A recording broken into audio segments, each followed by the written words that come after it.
All right, let's see if it's working. See if it's working. And it's not. Oh, well, I tried. What's up, everybody? So I was trying to see if I could use this to go live on TikTok, and I cannot. It's not. It's just not giving what it's supposed to give. So let me get TikTok set up on my phone. And then we'll go ahead and get started. For those of you who are new here, welcome. My name is Markia. I'm known on social media as the Money Plug. I'm a board certified credit repair specialist and credit score consultant, and I use my platform to teach you guys how to do everything yourself, from understanding what credit is to fixing it yourself to building it yourself. My platform is all about empowering the average consumer with the information that you normally wouldn't have access to. Let's go ahead and get TikTok going, and then we can get started.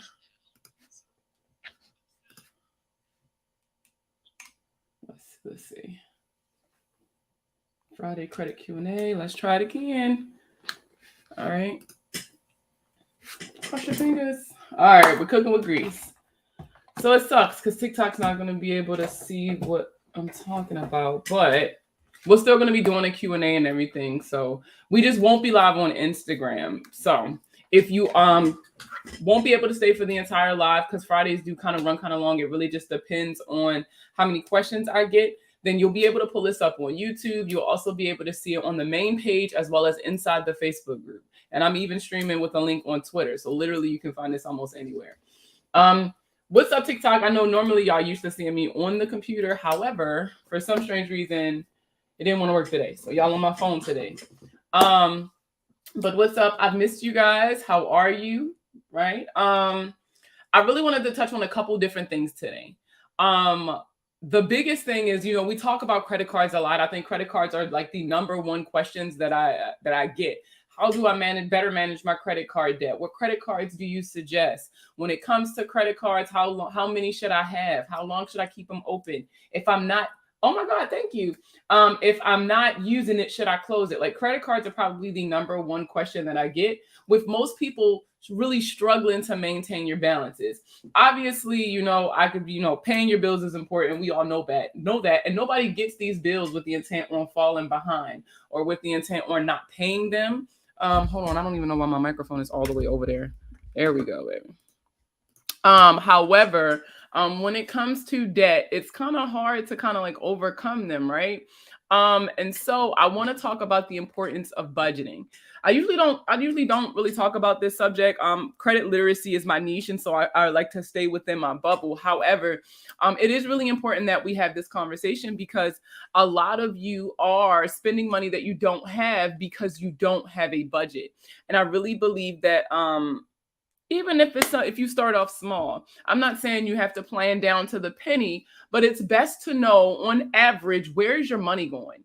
Okay, so I really wish TikTok could see this too. But let me see if I can show it to Facebook and YouTube. I'm a whiz with budgeting. The issue for most is the unknown. The unknown of what when it comes to credit?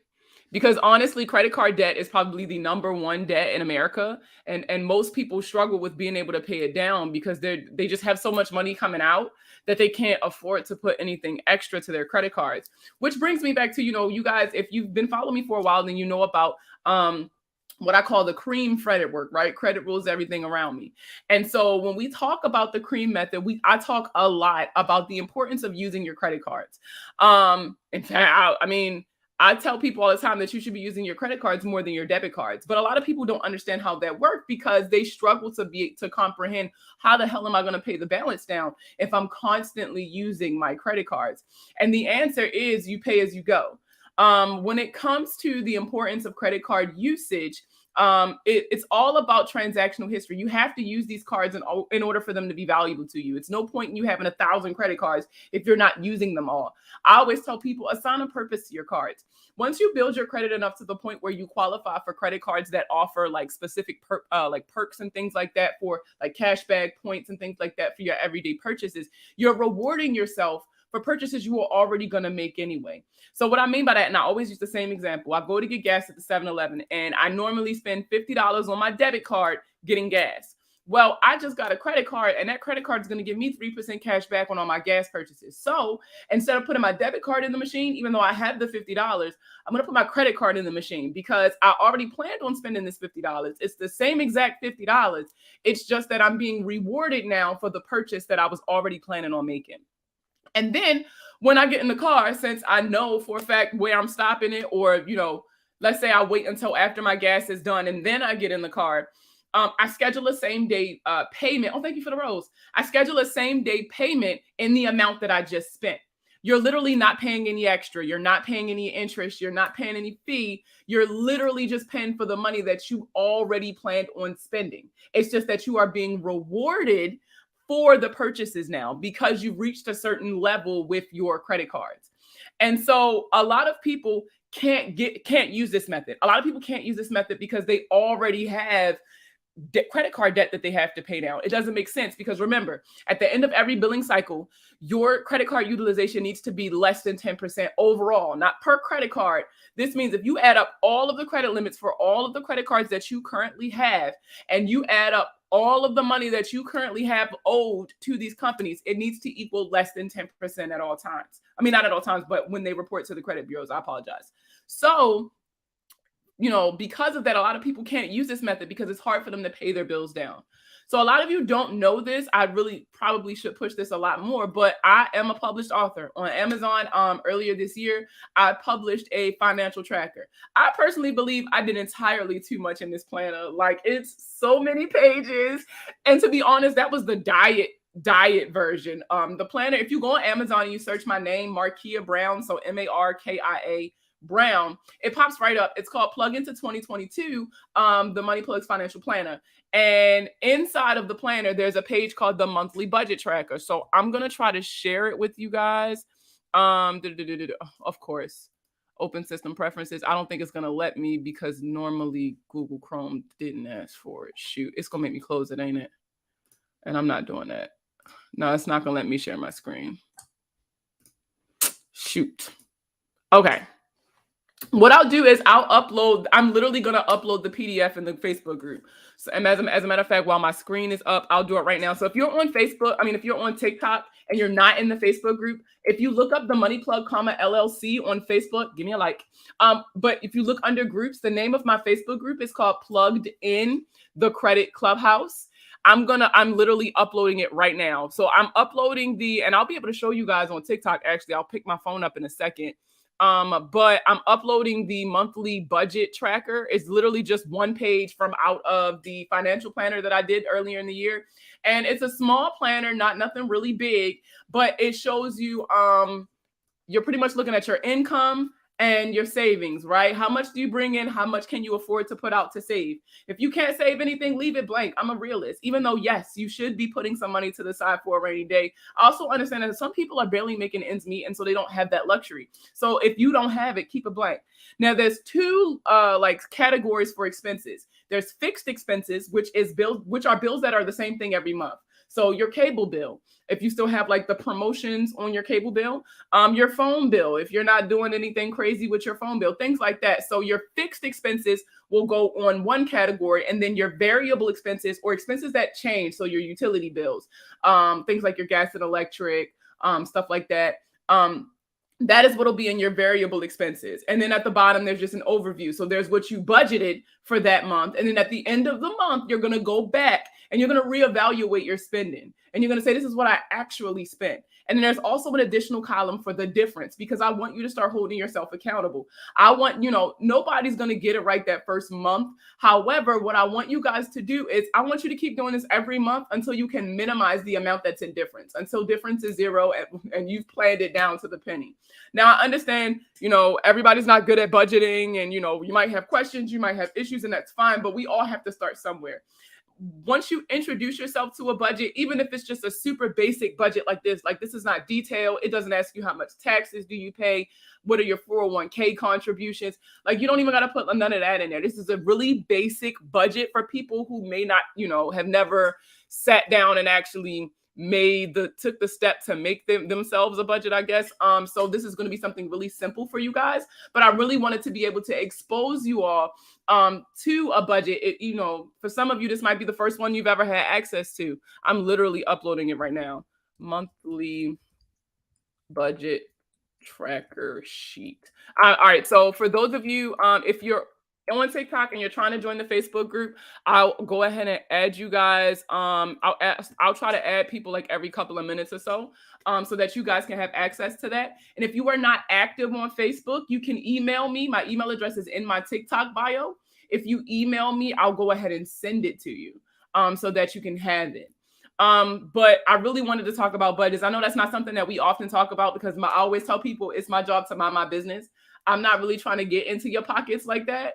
I just want to know what's in your wallet, right? Shout out to Capital One. So, it's not, so I really don't even like talk about money because some people get very uncomfortable when you ask them, how much do you make every month? How much do you spend every month? But for those of you who have considered getting a budget, or maybe you just need an idea, just a baseline to start your budget with, and then you can add more categories and things like that. I just uploaded the sheet into the Facebook group right now. You should be able to see it literally right now. And again, the name of the Facebook group is Plugged in the Credit Clubhouse. Now, going back to the subject about credit cards, somebody said, I have a college credit card and they upped my limit to more than I can afford. You don't have to spend it. Just because your limit is $25,000 does not mean you need to be spending $25,000 on your credit card. Again, when it comes to credit cards, you should only spend what you actually have to pay back. You should not, and I tell people this all the time, and a lot of people get shocked when I say it. Credit cards are not for emergencies.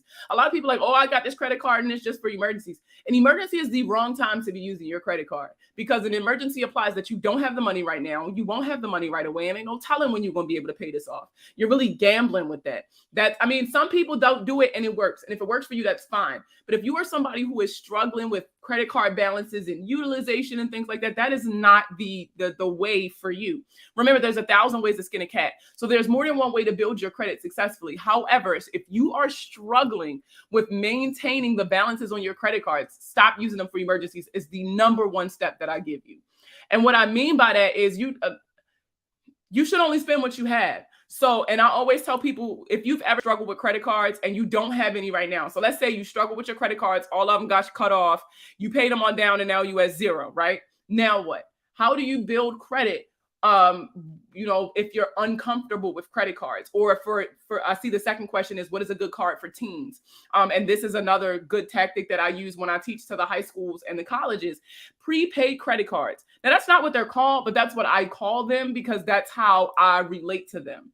Now, prepaid credit cards are cards that you use like credit cards. They report like credit cards. It's just that you do not have the same financial responsibility as you would with a credit card. And what I mean by that is, and I'm going to be very specific in my examples, cards like the Chime Credit Builder card, the Sesame Cash credit, the Credit Sesame Cash. That's just such a tongue twister. The Credit Sesame Cash card, the Extra Debit card. These are my top 3 choices that I give to parents, that I give to kids, or that I give to people who are uncomfortable with the responsibility of an actual credit card. And the reason why is because these cards operate like debit cards. How does a debit card work? You put money on your card, and then that's what you spend, and then that's it. There's no overdraft protection. They're not giving you any additional money to be able to borrow. It's just that the difference between your debit card and these particular cards is that for every month that you actively use their card, they will report on-time payment history for you. And for those of you who are not familiar, on-time payment history is 35% of your credit score. So it's important for you to be building that part of your credit. It's just that with these prepaid credit cards, what you're not going to be able to do is you're not going to be able to control your credit card utilization because it does not report credit card utilization. You're not borrowing any money, so it can't calculate your credit card utilization. But it will affect things like how long you've been building credit, which is a section, right? It's length of credit history. It's important that, for your kids who are about to turn 18 or who just turned 18, if you're a freshman in college, you guys need to be getting these prepaid credit cards. I always encourage it for college students because if you have inconsistent income, so like if you're not working year round, these cards are perfect because you can only spend what's on the cards. So if your parents put $50 on your card, that's all you have to spend. And as long as you use it that month, they'll report on-time payment history for you. So you're still building credit while not necessarily putting yourself into debt.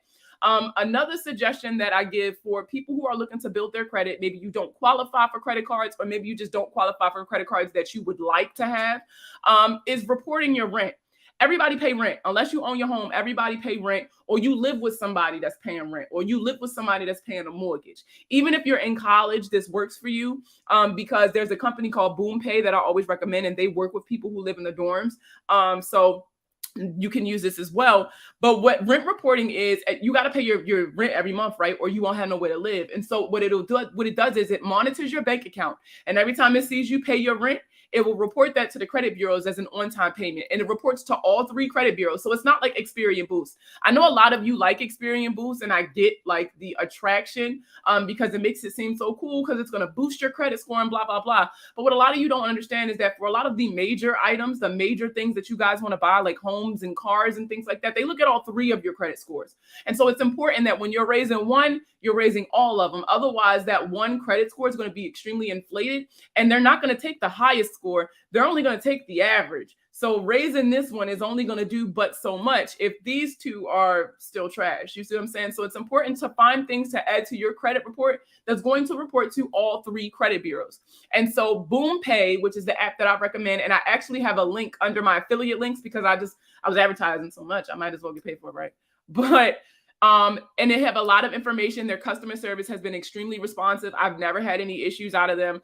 And I've had people use them personally. I have clients who have signed up with them, and I've seen them for myself do exactly what they say they're going to do. And they even allow you for an extra payment to add up to 2 years of rental history to your credit report.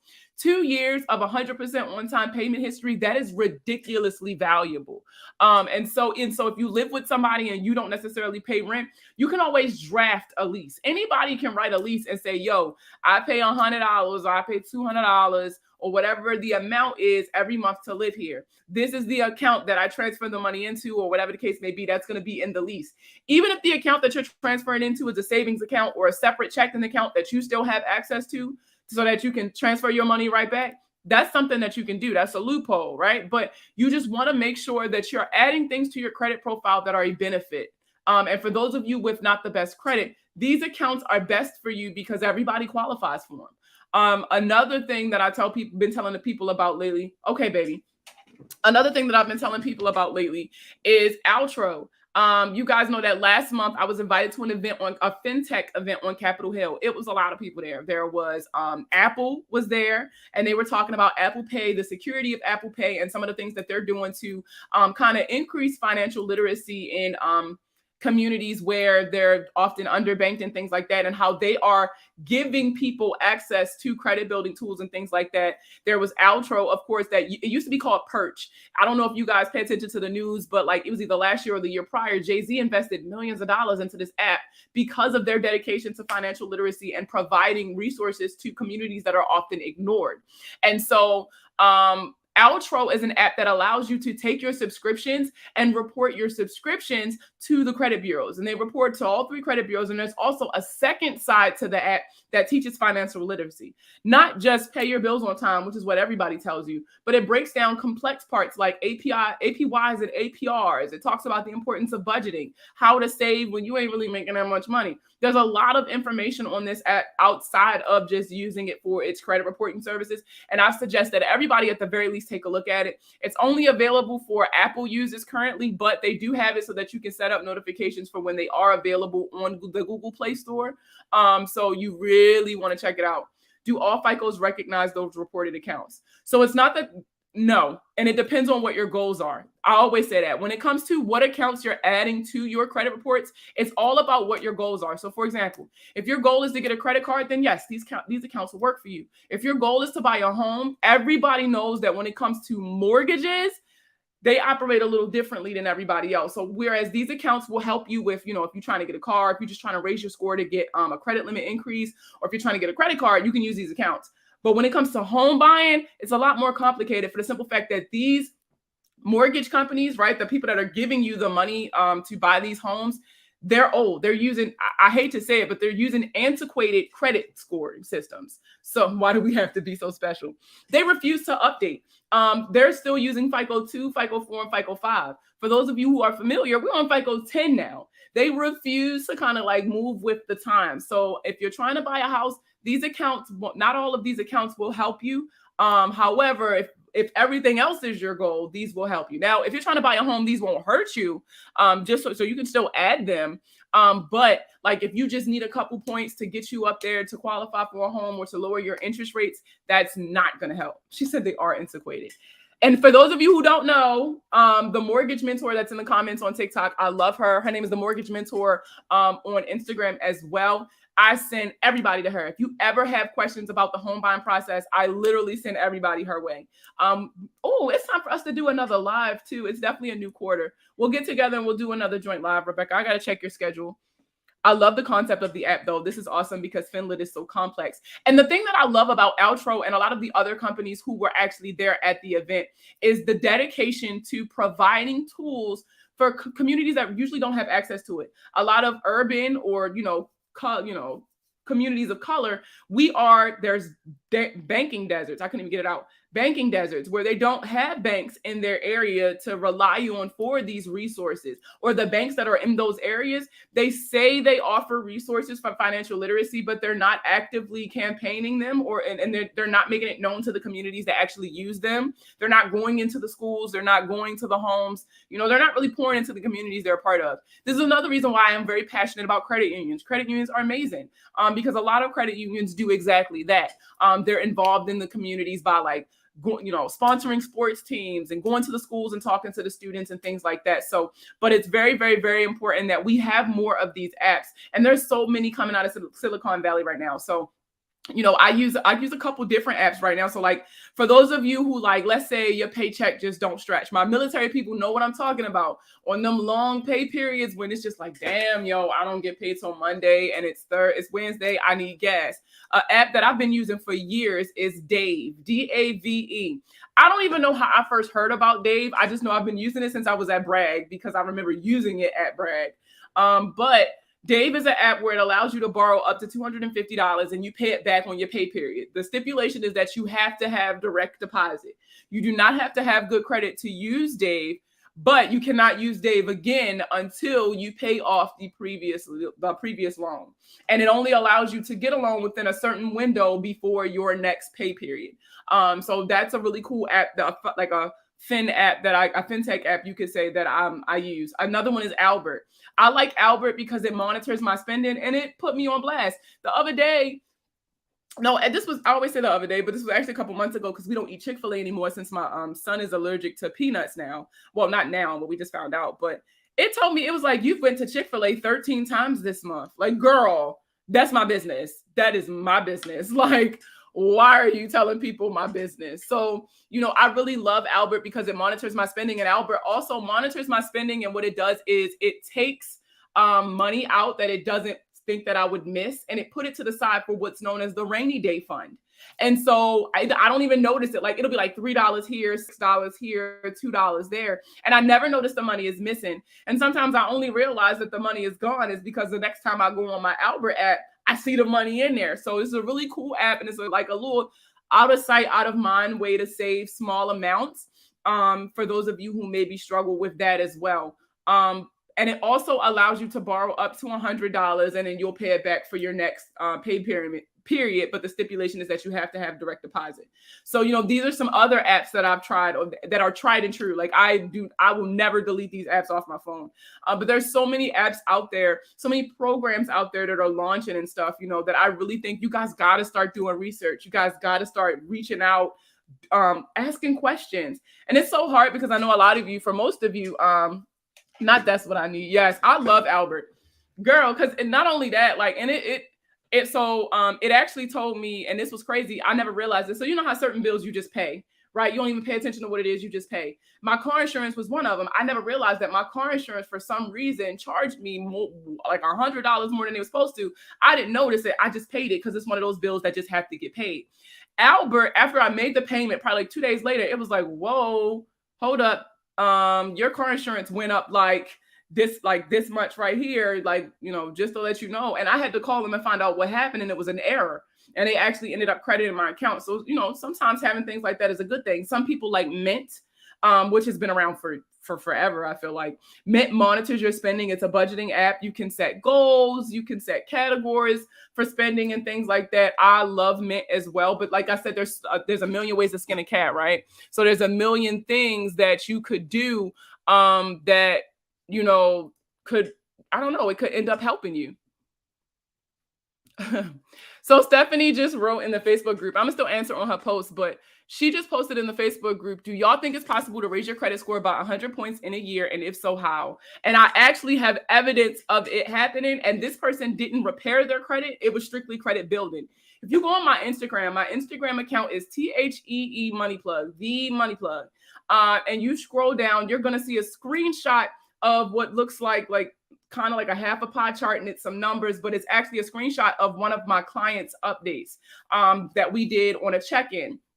And she was a new client, had just signed up, really. I think it had been like 30 days, probably not even a whole 30. So we weren't expecting any disputes to come off, but I still like to check in with all of my clients every 30 days just to kind of see where their heads are, you know, what's going on. Are you following the plan that we outlined in your initial appointment, things like that.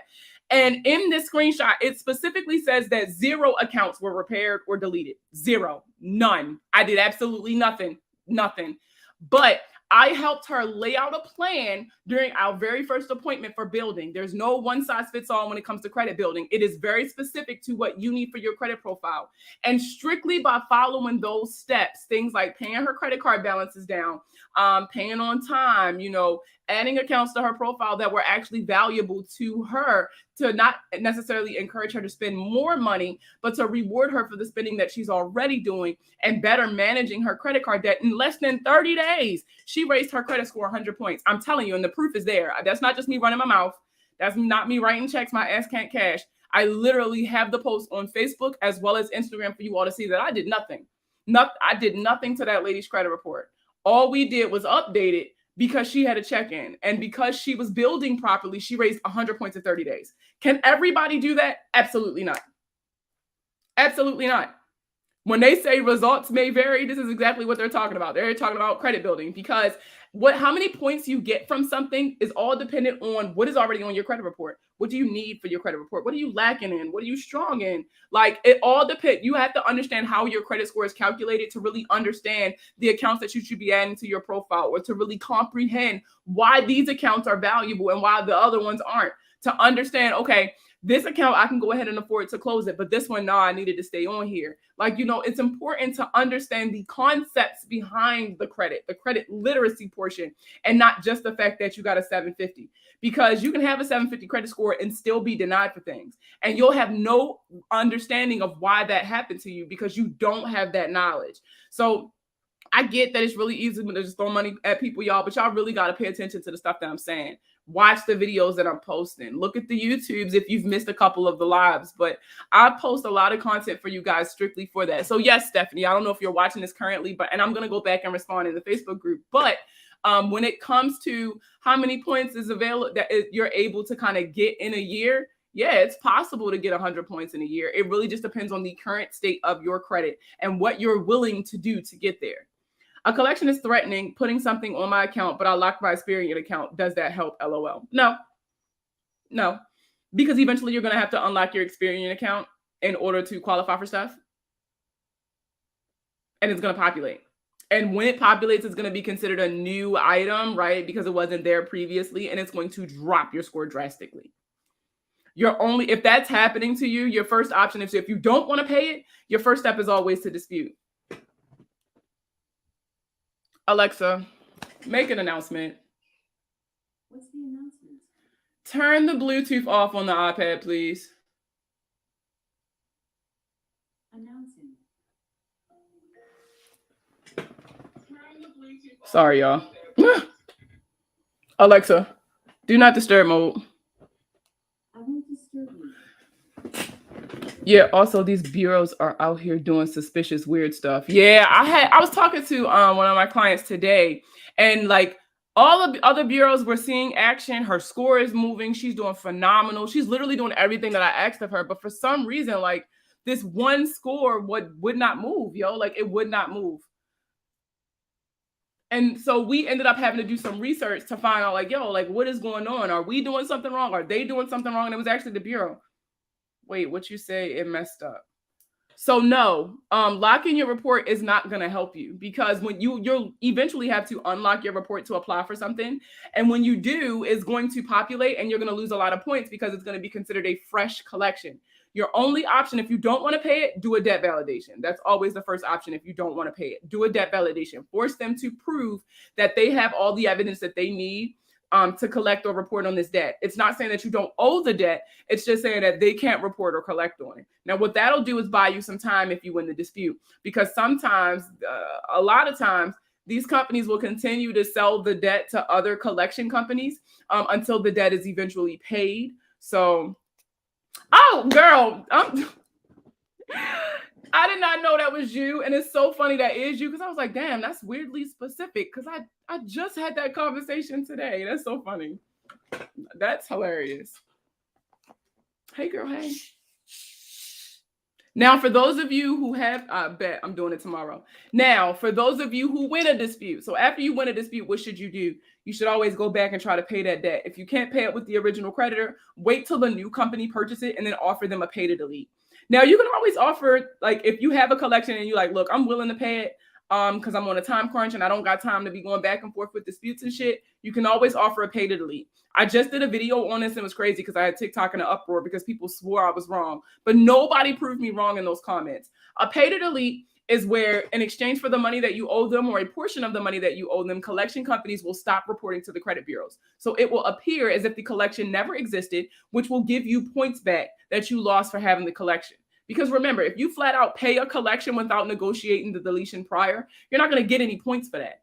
But if you negotiate the deletion prior to paying and you have evidence in writing of the agreement, then that will lead to you getting those points back. Remember, anything in writing written by an authorized representative of a company is considered a legally binding document. So if they send you an email or if they send you a letter saying, yo, you give me this money, and I'll stop telling everybody you owed it in the first place. I won't tell nobody else. Nobody gonna remember this. It'll be as if this never happened. Then when you pay that money, that's exactly what's supposed to happen. They said I can't do a pay to delete because it's before they report it. So another thing is, when y'all call these companies, are you saying, yo, can I get a pay to delete? It's all about how you word it when you're talking to people sometimes. So instead of saying, can I get a pay to delete? What you can say is, hey, since they're not reporting yet, what you can say is, in exchange for you never reporting to the credit bureaus, can I go ahead and offer to pay you a portion of or all of the money that I owe you? What about a double account? Fingerhut just added another account to my credit without me knowing. That, I don't know, that's not considered a double account. So a double account would be if the same account is reporting twice. Now, if Fingerhut opened up another line of credit for you and is reporting that on your credit report, then that's something you'll have to take up with Fingerhut directly, not the bureaus, to figure out, why did you guys give me another line of credit? Whenever you are extended a line of credit, they have to have your expressed consent to even pull your credit, even if you already have an account with this bank. So they'll have to have a copy of an application on file signed by you, which says, I give you the right to pull my credit and make the determination on if I should get another account or not. If they can't provide a copy of that application, then they'll have to remove that second account. Now, by double account, if you mean like a charge off was sold to a collection company, that's not considered a double account. That's completely legal to do that. It's just that you have to pay attention to the amounts. So now, instead of having a past due balance with the charge off, whatever was reporting as past due initially is now going to be the balance for the collection. And I want to talk about something that I've seen on Instagram, and I'm probably going to wait a couple of days before I do a video about it, because I don't want the person to feel attacked, because that's never my intent when I go on and I kind of disprove a lot of the myths. But I saw a Instagram reel a couple days ago, and it said that speeding tickets cannot report to your credit report because it's illegal, because like you don't have an agreement with, like, when the cop gives it to you, they become a debt collector and all this other stuff. Let's talk about speeding tickets, parking tickets, and things like that, and your credit. So when you get a speeding ticket, it's not going to report right away. It's not. It works just like other things, like your utility bills and cell phone bills. These items don't report every month that you owe, but when you don't pay, that's when you run the risk of it populating. Now, with speeding, with like tickets or debts that are owed to like the city or the state specifically, you always Oh, okay, hold on. I'm gonna answer that in a second. When it comes to debt that you owe, like cities and states and things like that, you run the risk of being taken to court. So what happens when you don't pay a speeding ticket or when you don't pay a parking ticket? I'll tell you because it happened to me. A bench warrant is issued for your arrest, and you have to go to court to talk to somebody about why you did not fucking pay these tickets. And so what happens is, if you go to court and you lose, or let's say they just take you to court and they're like, look, this person is not showing up. They never showed up. We're going to go ahead and just order a judgment in the amount of, and in that amount, what's going to happen is these tickets will likely report as a judgment. Now, a judgment can only report on your credit if it meets a very specific criteria. Like they have to be like like everything across the board has to line up perfectly with what's reporting on your credit report in order for a judgment to populate. But a ticket can pop up as a judgment on your credit, and that's completely legal. Now, it's very rare for me to see like a ticket was sold to a collection company. Usually it's from the original company, and they'll hire a debt management company, which is they are hired to collect on behalf of the company that you owe. That's something completely different. It's not the same as debt collection, but it is completely legal for speeding tickets to then become judgments to then report on your credit, just so y'all know. Now back to what you were saying. Yes. So a lot of times when banks are bought out, so like a lot of these store cards or like specialty credit cards like Victoria's Secret, Fingerhut in your case, when they are bought out by different banks, then yes, the account will have to be reopened. And the reason why is because you are now with a new lender. And because you already had an account with them, unless you closed your account prior to the acquisition of the bank acquiring Fingerhut, then you gave them permission to continue your credit, your line of credit just over here now. So that's what it boils down to. If you did not close your account before that old bank was acquired by the new bank, then that's completely legal. It's not a double account. I wish I could see the other comments, y'all, but I can't. I don't know. It says some destinations won't get comments. Facebook group comments, I won't be able to see, and Twitter comments, I won't be able to see. How should I approach my high balance charge off of $18.50? So it's when it comes to any balances that you owe, any charge offs that you owe specifically charge offs, you want to handle them as soon as possible, because an unpaid charge off can turn into a collection, can turn into a lawsuit. You see what I'm saying? And when a charge off is sold to a collection company, you are now losing additional points for one debt that if you would have just handled it the first time, you would have never had any of these issues, right? So I always tell people to try to settle charge-offs as soon as you see them. Now, with settling a charge-off, I'm going to tell you now, they don't do pay to deletes. That only applies to collection companies, because original creditors are tasked with reporting the history associated with the account, not just, the fact that it was charged off. Somebody on YouTube said, I'm in here alone. Oh, but I see your comment. So if you ever got questions, you can type them, Tyree. So paying it is not going to remove it. Paying a charge off is not going to get you any points. But what it will do is it will improve your credit history. Your credit health. I guess I should say. So everybody knows that how much you owe people is calculated into your debt to income ratio. So if you have a charge off, that can technically be counted against you. If you apply for something and you've ever been denied because it says the amount that you owe in delinquent accounts, that's because all those charge offs that you have that you just refuse to pay. So if you have a charge off, number one, I always suggest paying it. And number two, if you don't have the full amount, settle. Always try to settle. When I send in settlement offers, I always send in settlement offers starting at 20% of whatever the original amount was. I know they're not likely to agree to the 20%. However, I also know that they're going to counter offer. My low offer implies, look, I don't got the money to pay this entire shit off. I don't have it. I'm just being honest with y'all. However, I really want to get this handled. And so that lets them know, all right, maybe I'm not going to ask them for all of it, because if they had it, they would have paid me. If you pay me this, I'll consider it done and dealt with. and then you'll pay it, you'll be forgiven, and then boom, the balance is zero. You no longer owe. It's just that you are stuck with that derogatory mark for the next 7 years. Now, just because you got a charge off don't mean you can't get a house, you can't get a car, you can't get a credit card. It just means that you need to make sure that you're building up properly around those things. So, especially when it comes to repossessions, I always tell y'all, if you don't have the money to pay it in case the dispute don't go your way, don't touch it. I had a repossession on my credit from a vehicle that I had repossessed in 2014, and I bought a brand new, it was in February of 2016, I bought a 2016 Kia Soul, fresh off the lot, 3 miles. No, my payments was high as hell. Yep, because I had the repossession and my credit score was low, but I got the car. You see what I'm saying? I was able to do that. And then once I worked on my credit and then a finesse that I did that not many would be able to accomplish, I was able to get a lower interest rate just like a year or so later. So, but, you can get things with derogatory marks on your credit. It's not impossible. You just have to make sure that you're building properly around those items. Oh, you know what, Jelly? And I'm so glad that, there we go. And I'm so glad that I'm on my phone today because I said next time I quit you, when I was on my phone, I would make you a moderator. Yay! Everybody say yay, Jelly. She's a moderator. Thank you so much because she's so sweet and she do not have to be policing and stuff in my comments, but she definitely does a really good job.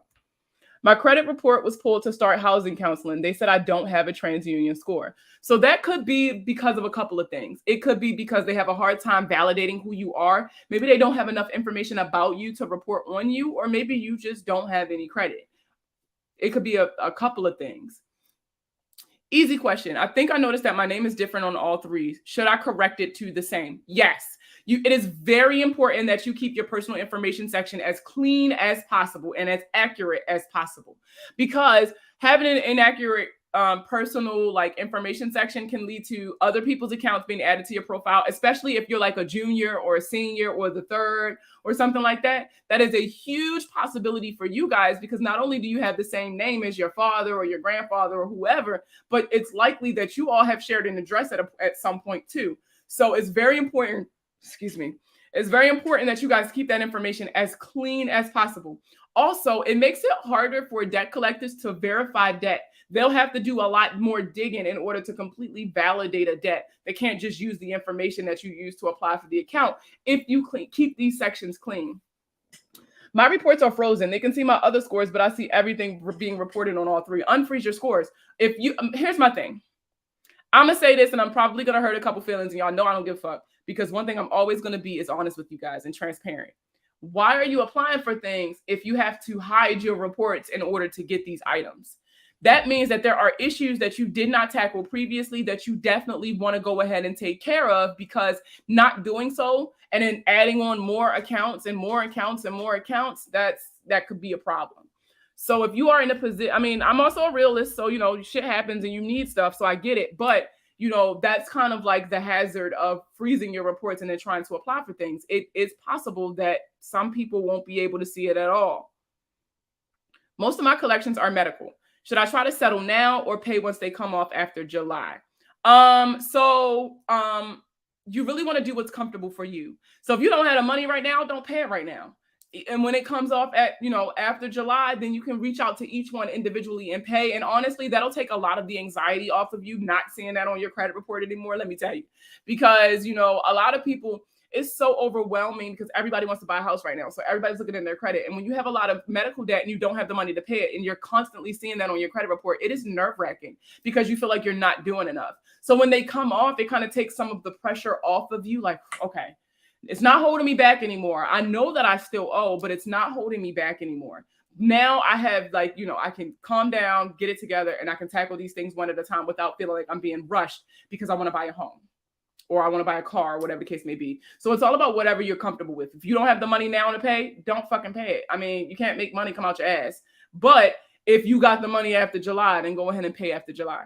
Someone was trying to steal my identity. I want you to look at the YouTube video that I just uploaded this morning. It talks about the difference between fraud alerts and credit freezes. What you should do is fraud alerts. If you are somebody who has been a victim of identity theft, or you think you're a victim of identity theft, or you received hey, your information is available on the black market if you have credit monitoring, fraud, but you're still applying for things, right? And you're still actively trying to build credit, fraud alerts are better than credit freezes. A fraud alert is whenever you apply for something, the credit bureaus will call you and say, yo, did you apply for this?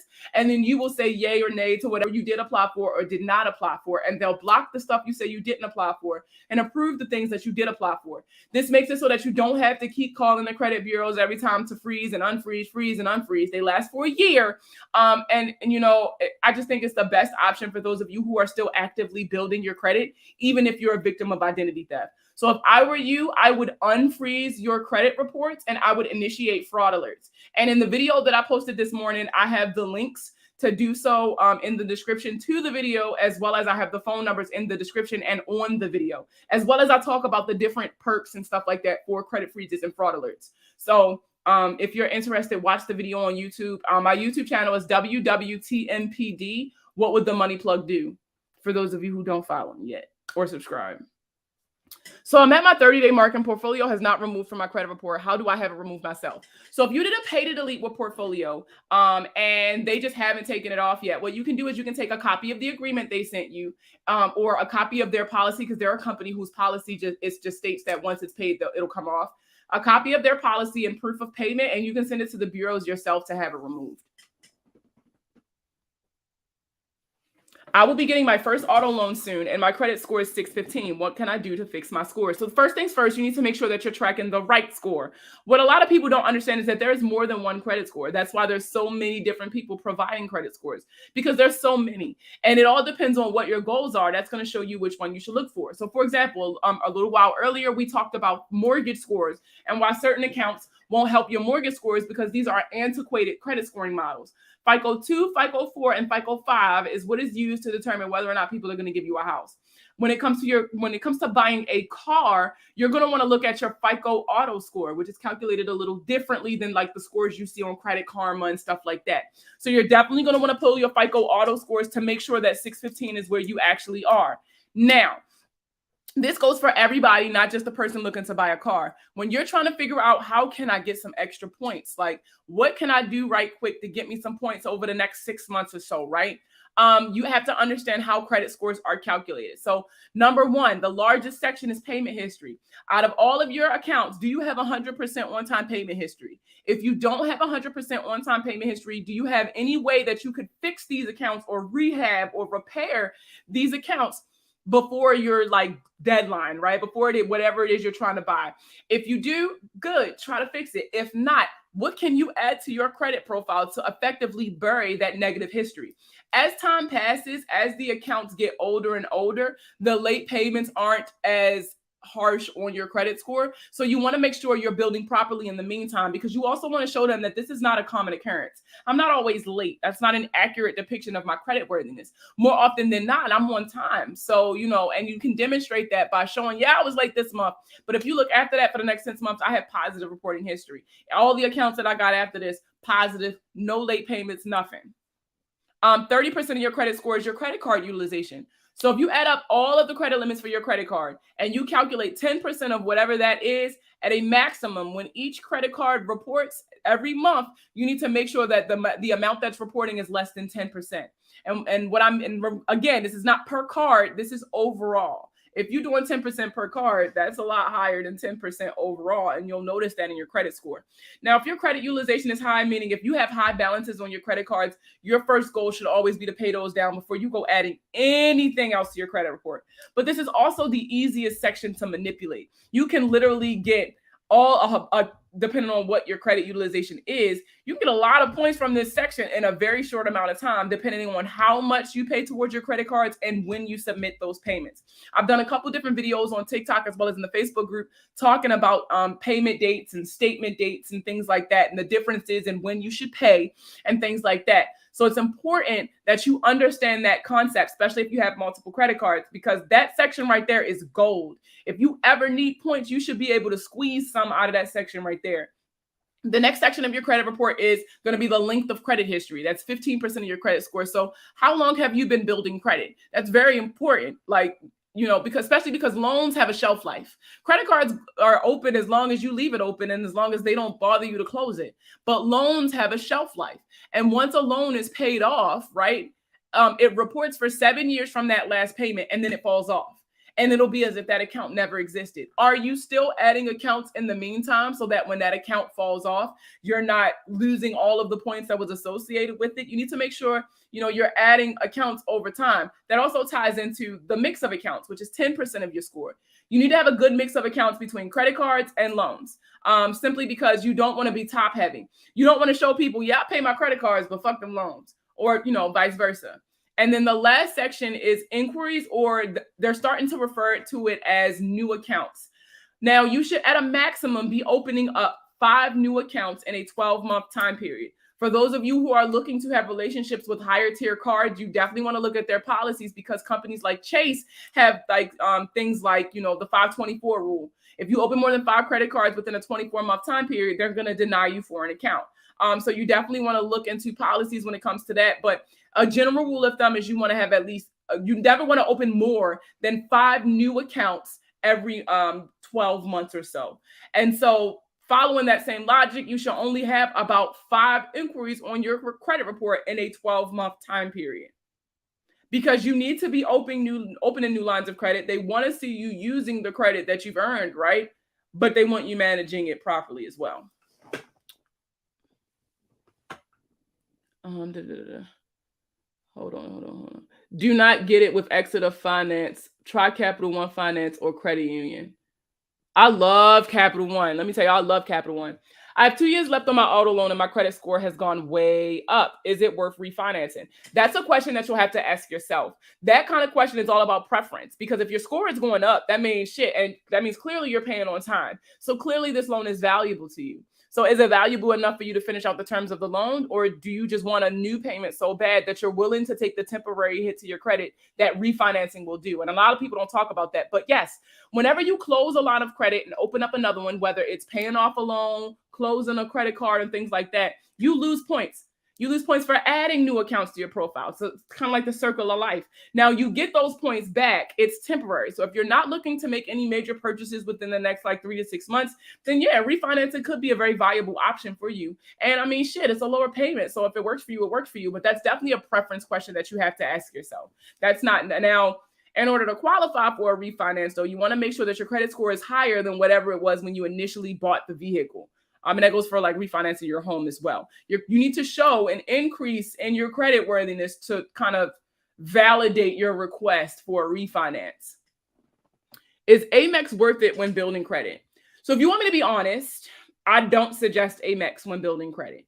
Building credit implies that you either did not have credit previously, or you had credit previously and you're repairing it.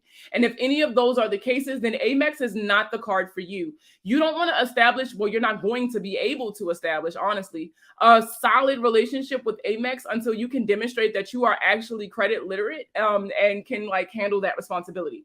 Amex is also one of those companies that once you fuck up that relationship, you fucked it up. They don't come back. That's not a second chance lender. It's really, really hard to come back from that. So I never suggested during the building process, but once you got good credit, everything's going good for you, and you're just looking for perks, then I'll be go ahead and get an Amex. Or if you've demonstrated the fact that you understand how credit works, you never had any issues, you're responsible, blah, blah, blah, then go ahead and get Amex. But for initially, I don't know. People who are initially building, I never suggest Amex. What do you do about an attempted student loan on my credit report that was not mine? Been fighting with the credit bureaus for 6 months. So this means that you are a victim of identity theft. There is a website, identitytheft.gov, that I want you to go to, and they list step by step what should you do if you are a victim of identity theft. You're also going to want to reach out to that creditor specifically. Stop reaching out to the credit bureaus. All they're doing is reporting information that's reported into them. They are not validating the information. They can only verify that that company is reporting it that way. So you're going to reach out to the loan servicer directly, and you're going to say, I'm a victim of identity theft. What is your policy and procedures regarding victims of identity theft? So that you can give them everything that they need to prove that you are not the person who opened that account, and that they need to close it. If you find the information valuable, tap the screen and send likes. Yes, the more likes y'all send, the more people come in to ask questions. You never know what you don't know until somebody asks a question. Thank you, Jelly.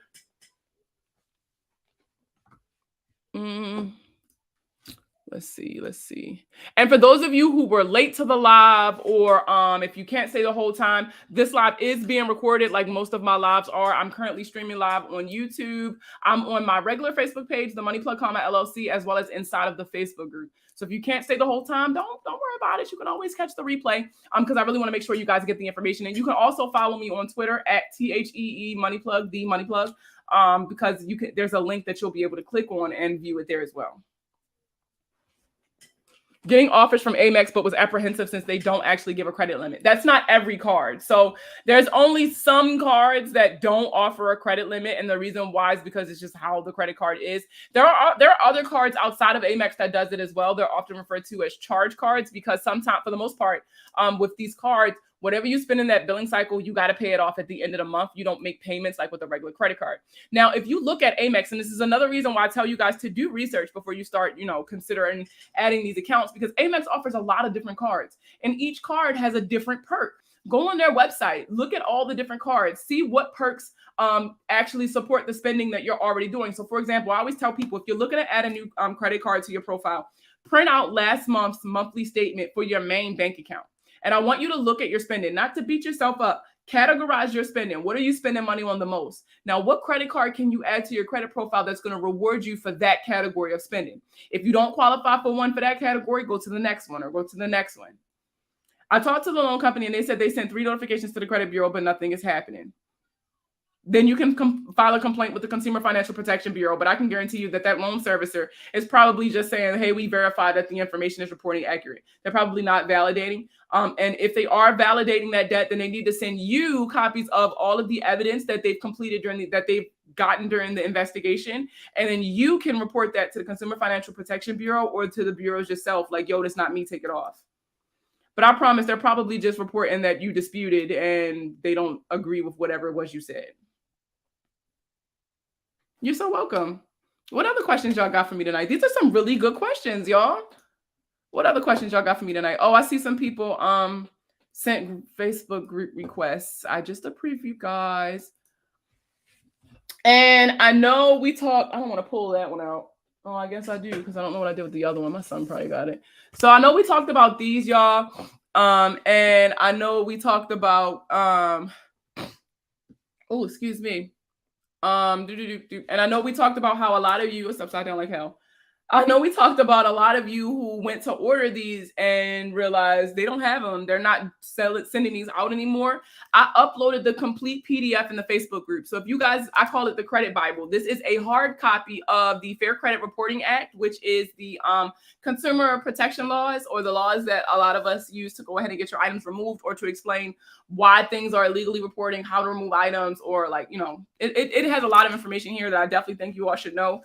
I uploaded the PDF in the group files. So you can, if you get into the Facebook group, you guys can have it for free. All you have to do is just answer the questions to get into the Facebook group. It's that easy. Yeah. I wanted to make sure I said that. What other questions you guys got from me? I got a couple more minutes before I hop off of here because I want you guys to enjoy your weekend, because I'm damn sure want to enjoy mine, okay? It's been a really long week. And I also wanted to show you guys this book I'm reading. So, yeah, I'm a book nerd. For those of you who don't know, I devour books. I have a Kindle Unlimited subscription, and I'm trying to beat my record. Last year, I read about 172 books, so I'm trying to beat my record this year. And this is all kinds of books. I don't only read these types of books. Urban fiction is my like guilty pleasure. But I'm a huge, Harry Potter, Twilight, and all that stuff fan too. But this book is called How We Can Win: Race, History, and Changing the Money Game That's Rigged. And it's by Kimberly Jones. I got it from Barnes and Nobles. When I tell y'all, I can't put this damn thing down, and I have to pace myself. Otherwise, I will literally finish this entire book in a day. Like, I have to pace myself. After I do a chapter or after I do a couple pages, I have to put it down because it's that intriguing and very thought-provoking. So if any of you, I know a lot of times when I get on here, they be like, oh, what books would you suggest to read? If you are Black, if you are African-American, or consider yourself African-American, or if you are an ally to the community, you need to read this. This is a really, really good book.